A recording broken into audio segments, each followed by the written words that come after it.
Praise the lord. ప్రభువైన యేసుక్రీస్తు నామములో ఈ ఉదయకాలమందు మీ అందరికీ కూడా శుభములు తెలియజేస్తూ ఉన్నాను. మనం పరిశుద్ధ గ్రంథములో గమనించినప్పుడు ఏలియా అద్భుతకరమైన సేవ చేశారు. ఏలియాని దేవుడు పరలోకానికి తీసుకొని వెళ్ళడానికి అగ్నిరథాలు, అగ్నిగుర్రాలు పంపించే ముందు ఏలియాతో ప్రభు ఒక మాట మాట్లాడారు. షాపాతు కుమారుడైన ఎలీషాను నువ్వు అభిషేకించాలి అని మాట్లాడారు. అయితే ఏలియా ఎలీషా దగ్గరికి వెళ్ళి మరి నూనె పోసి అభిషేకించినట్లు లేదు కానీ అక్కడ ఏలియా మీద ఉన్నటువంటి దుప్పటి ఎలీషా మీద వేసినట్లుగా మనం గమనిస్తాం. అక్కడ ప్రియ దేవుని బిడ్డలారా, ఏలియా వచ్చాడు, తన దుప్పటి ఎలీషా మీద వేశాడు. దుప్పటి అంటే పరిశుద్ధాత్మకు గుర్తుగా ఉంది. ఈనాడు చాలామంది మందిరాలకు వస్తున్నారు, కానుకలు ఇస్తున్నారు, వెళుతున్నారు, కానీ ఈ దుప్పటి వేసిన అనుభవం లేకుండానే వెళ్ళిపోతున్నారు. అంటే పరిశుద్ధాత్మను పొందుకున్న క్రొత్త అనుభవంలోనికి రాలేకపోతున్నారు. అందుకే వారి ప్రవర్తనలో మార్పులేమీ కనబడటం లేదు. ప్రభువులోకి రాకముందు ఏ విధంగా ఉన్నారో ప్రభువులోకి వచ్చాక కూడా అలాగే ఉంటున్నారు. ఎందుకు మార్పులు కనబడటం లేదు అంటే పరిశుద్ధాత్మను గనక వాళ్ళు కలిగి ఉంటే వాళ్ళల్లో చాలా నూతనమైన మార్పులు కనబడుతూ ఉంటాయి. పరిశుద్ధాత్మ తాకిడి వారికి కలగటం లేదు. దుప్పటి తాకిడి ఉన్న వ్యక్తి మార్పు చెంది కొత్త జన్మ అనుభవానికి వస్తారు. అపోస్తలుల కార్యములో 9వ అధ్యాయంలో సౌలు బహుహానికరుడు, హంతకుడు, కానీ పరిశుద్ధాత్మని వెలుగు కమ్మినప్పుడు నీతిమంతుడిగా మారాడు కదా.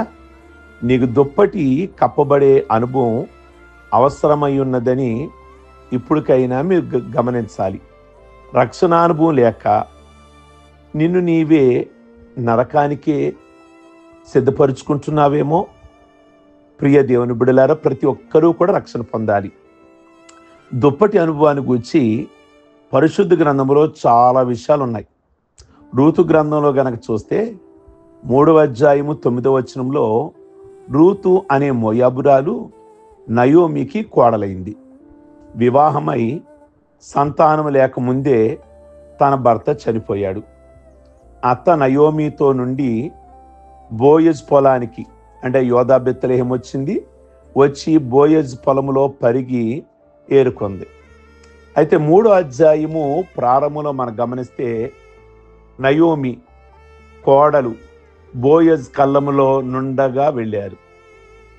బోయజు నిద్రించే సమయాన అతని పాదముల పైనున్న దుప్పటిని చెంగును కొంచెం తీసినప్పుడు అతడు అంటాడు, ఎవరు మీరు అని ప్రశ్నించగా, నేను రూతును, నీ బంధువు అయిన నయోమి కోడలని, మమ్మను విడిపించమని కోరి నీ దుప్పటి చెంగు కొంచెము కప్పమని అడిగింది.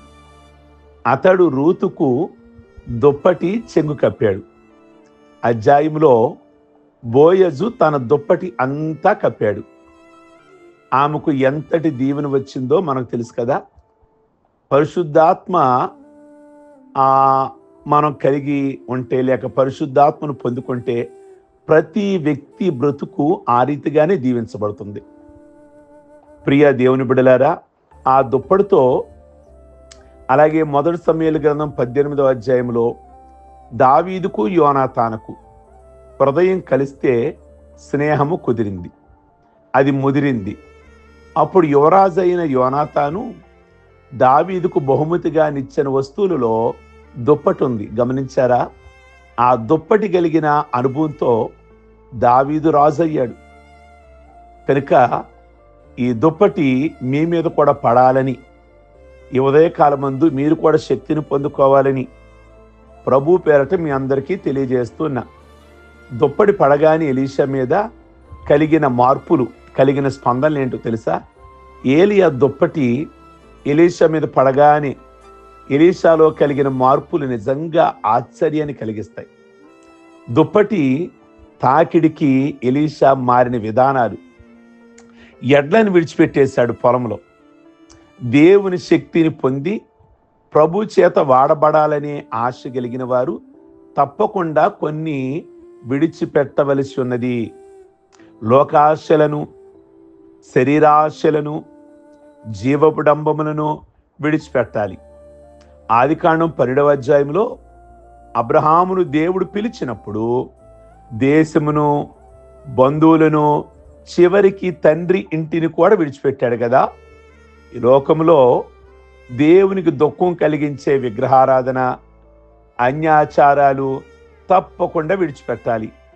దుప్పటి తాకిడితో ఎలీషా నెంబర్ 1 ఎడ్లను విడిచిపెట్టినట్లుగా మనం కూడా మనకున్న పాపపు అలవాట్లు, త్రాగుడు కానీ, వ్యభిచారము కానీ, లేక హత్యలు కానీ, అటువంటి బుద్ధులన్నీ కూడా విడిచిపెట్టాలి.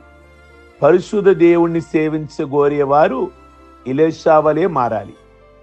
ఎడ్లను విడిచిపెట్టాలి. మరి ఉదయకాలమందు మీరు కూడా ఈ వేటినైతే దేవుడికి ఇష్టం లేదో వాటిని విడిచిపెట్టాలి. మీ మీద దుప్పటి కనుక పడితే తప్పకుండా మీరు విడిచిపెడతారు. మీరు విడిచిపెట్టలేదు అంటే దేవుని దుప్పటి మీ మీద పడలేదు. నెంబర్ 2, ఏలియా వెంట పరిగెత్తి ఏలియా ఎలీషాను అభిషేకించాడు. అంటే గురువు అండ్ శిష్యుడు అన్నమాట కదా. ఇప్పుడు దుప్పటి శక్తి చేత దైవజనుని వెంట పరిగెత్తే శ్రేష్టమైన అనుభవాన్ని నేర్చుకున్నాడు. పరిశుద్ధుని వెంట పరిగెత్తే అంటే దేవుని నీతిని, పరిశుద్ధతను, దైవక కృపలు పొందగోరేవారు దేవుని సేవకులను వెంబడించాలి. చాలామంది మేము కూడా దేవుని సేవ చేస్తామని బయలుదేరుచున్నారే గాని గురువు దగ్గర చేరి అనుభవం కలిగిన సేవకుడి దగ్గర ప్రియ దేవుని బిడ్డల భక్తి సూత్రాలు, నియమాలు, నిష్టగా ప్రభు కొరకు ప్రత్యేకంగా జీవించే విధానాలు నేర్చుకోవట్లేదు. ఏదో బోధ చేస్తే సరిపోదు. ఏలియా వంటి గురువులను వెంబడించి నేర్చుకున్న భక్తి అనుభవం గలవారే అద్భుత పరిచర్య చేయగలుగుతారు. నెంబర్ 3, నేను పోయి తల్లిదండ్రులను ముద్దు పెట్టుకొని వస్తాను, మీరు గనక సెలవిస్తే అని అడిగాడు ఏలియాని. నేనంటాను, ఎవరు ఈ రకమైన విధేయతను ఎలీషాకి నేర్పారు? నిజంగా ఎలీషా ఎంత విధేయత కలిగిన వాడు ఈ ఉదయకాలం ముందు గమనించండి. మీకు మొదటిగా ప్రార్థన కంటే ముందు ప్రియ దేవుని బిడ్డలారా, విధేయత ప్రభువుకి చాలా ఇష్టం. మన మాటలు కానీ, మన క్రమము కానీ విధేయత కావాలి అని బైబిల్ సెలవిస్తుంది. కనుక గురువు గారి దగ్గరికి వెళ్ళి, ఏలియా గారి దగ్గరికి వెళ్ళి, మరి నేను నా తల్లిదండ్రుల దగ్గరికి వెళ్ళి వారికి కనబడి వస్తాను అని చక్కటి విధేయత కలిగిన వాడికి అడిగాడు. ఆ పరిశుద్ధాత్మ దుప్పటి అనుభవమే ఆ విధేయత గల కారణం. ఎవరో నేర్పించలా, ఎక్కడో నేర్చుకోలా. కనుక ప్రియ దేవుని బిడ్డలారా, దేవుని ఆత్మే మనకు నేర్పిస్తుంది. నేను అనుకుంటా చాలా విషయాల్లో క్రమాలు బాగున్నాయండి, మీ క్రమాలు బాగున్నాయండి అంటే నేను ఎక్కడో నేర్చుకునేవి కాదు. దేవుని ఆత్మ ద్వారా బోధించబడినప్పుడు, దేవుని వాక్యాన్ని చదివినప్పుడు కనుక నేర్చుకోవాలి అని విధేయత మనకుంటే దేవుని ఆత్మ నేర్పించడానికి సిద్ధంగా ఉంటారు. ఈ ఉదయకాలం ముందు మీరు కూడా నేర్చుకోవాలి అంటే దేవుని ఆత్మ మీకు నేర్పిస్తుంది. విధేయత కలిగిన వారికే అనుగ్రహించి పరిశుద్ధాత్మ అని బైబిల్ గ్రంథంలో మనం చూస్తాం. ప్రియ దేవుని బిడ్డలారా, కొందరు సువార్థికులు, ఈ రకమైన ఆత్మీయ తల్లిదండ్రులు, గురువులు ఉండరు. వారిని సలహా అడగరు. అంతా మాకు తెలుసు అనే తప్పు భావంలో ఉంటారు. చాలా మందికి ఇక మాకు కాస్త వాక్యం తెలుసు అనుకుంటారు, కానీ అనుభవం కలిగిన సేవకుల్ని లేదా గురువుల్ని ఏ విధంగా ముందుకు వెళ్ళాలి, ఎలా ముందుకు వెళ్ళాలి అని అడగడానికి ఇష్టపడరు. తల్లిదండ్రులను ముద్దు పెట్టుకోవడానికి సెలవడిగాడు.